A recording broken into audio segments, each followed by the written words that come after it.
Hey, how's it going, guys? I want to make a video talking a little bit about wood burning stoves.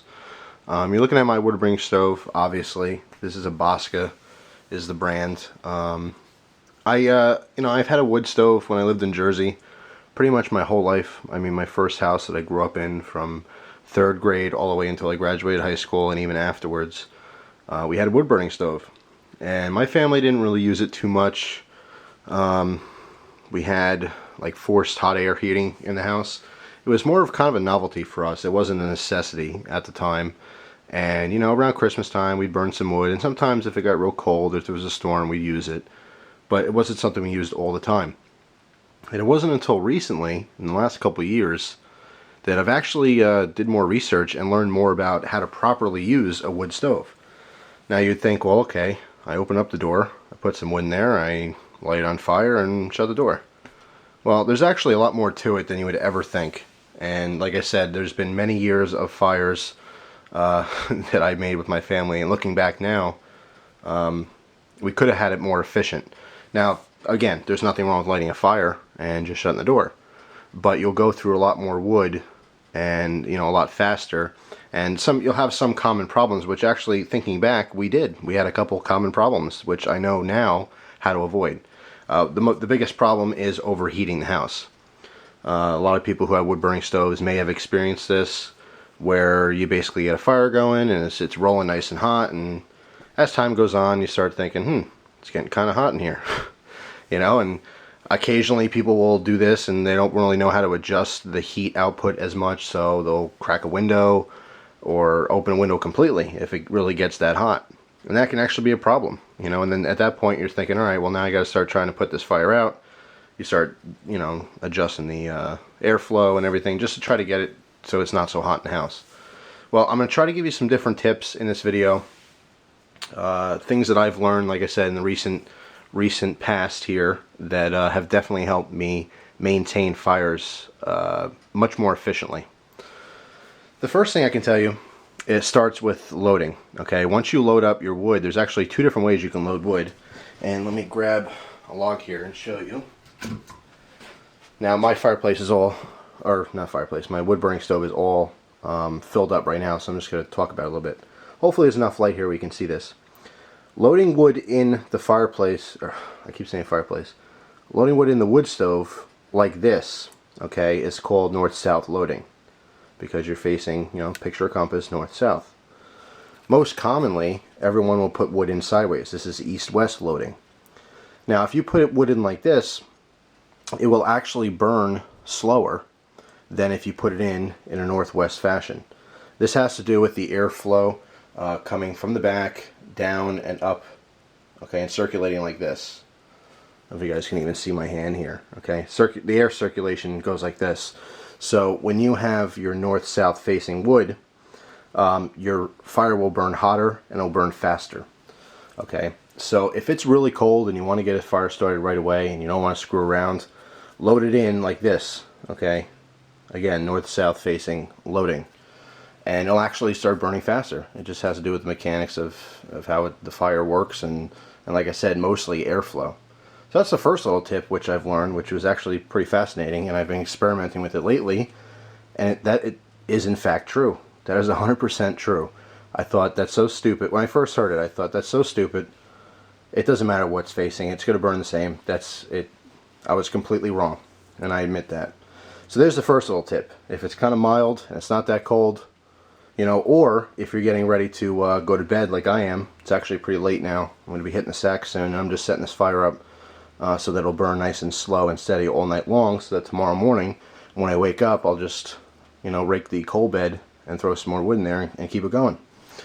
So anyway, if you want a nice hot fast fire, load it straight like this, north and south. If you want it slower, left and right, okay, or east and west. That's the first little tip. The second tip is having to do with airflow. Okay, every wood burning stove has an adjustment. This one happens to be a wooden knob on the front left here. Okay, now that knob is going to allow us to adjust how much air is allowing the fire to burn. Now mine's in kind of a lower setting, and you'll see right now there's just very little flame, just a lot of hot burning coals. Alright, and if I move my camera over here, and just to show you this, hopefully there's enough lighting in here, but if I let in all the air, if I open this up all the way, you'll see immediately it gets brighter.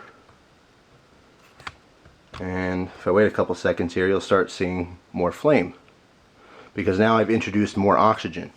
Fire needs oxygen to work. Okay, that's what feeds a fire. So the more air you introduce into the situation, the hotter, the faster everything's going to burn. Now when you initially want to start your fire, you want to start your fire with your oxygen adjustment completely open, as well as the flue. The flue is up here. Okay, here's the stack, which is basically goes up and out of the house on top where the chimney is. And yes, I say chimney. I have no idea why. That's completely wrong. People have corrected me in the past. It's chimney. That's where the chimney is. Maybe I watched too much Mary Poppins as a kid, but I say chimney. Jim Chimney Chiroo. Anyway, this is your flue. Right now the flue is closed, okay, which limits how much smoke is actually leaving. I'm going to open it up here so you guys can see. Here's the maximum oxygen, or almost the maximum oxygen introduced into this fire. To get even more oxygen, introduced, I can crack this door open. Now, when I first crack the door open, it's going to create this bellow effect, okay, because the fire is going to want to suck in all the oxygen. So as I crack it, you can see now I'm starting to get a lot more flame. You see the difference between when we started this video? So those are just some tips on airflow. Okay, obviously the more oxygen you're allowing this fire to have, the faster and the hotter it will burn. You want it to be a very hot, fast burning fire when you start it. Alright, and as I talk, you can see it's getting even hotter and more flames. But if you want to sustain, a fire throughout the night like I'm about to do, you want to control it, okay? You want to turn it down, basically turn down the heat. You want a very slow, steady burn so that you can get the most out of your wood throughout the night, and even during the day, At this point, my house is nice and warm. I don't want to overheat the house. I don't want to burn through the firewood in the middle of the night so the fire goes out. That's not the purpose here. So what I want to do is the reverse of what I just did. First thing I'm going to do is close the flue. Okay. I'm going to shut the door all the way. Now, shutting the door all the way, if nothing else at all, is a safety issue, because I don't have a screen or anything for this to put in here, and of course I'm going to bed soon, and I don't want a little coal or something hopping out of there and landing on the rug. That obviously would not be very good. So now the flue's shut, door shut all the way. I'm going to limit the oxygen by moving this over just a little bit. I don't want to close it all the way. I just want to close it about 3/4 of the way. And as I talk here, you'll see the fire look like it's starting to die down. But again, the whole purpose behind this is to conserve the wood, let it burn as long as possible. Okay, because I'm going to be sleeping for a few hours, and I don't want the fire going out. I want to be able to wake up tomorrow and just, kind of poke it around a little bit, throw a new log on there, and be ready to go. Another way to really efficiently burn a fire is to wait until your logs are completely down to a coal bed.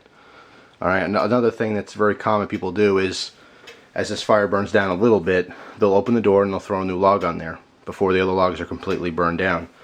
And although there's nothing wrong with that, it's not as efficient as waiting until it's nothing but coals. And then you rake your coals towards the front of the stove and then start stacking your logs in the back again.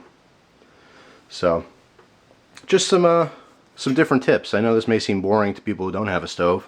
I apologize for that, but anyone who does, it really will help you conserve your wood, and you'll get the most out of your stove. And like I said, you'll have a nice steady burn, and just conserve your energy. So anyway, I want to make a little instructional video there, some things that I've learned. I appreciate you watching. As always, hope you enjoy the rest of your day. Take care, guys.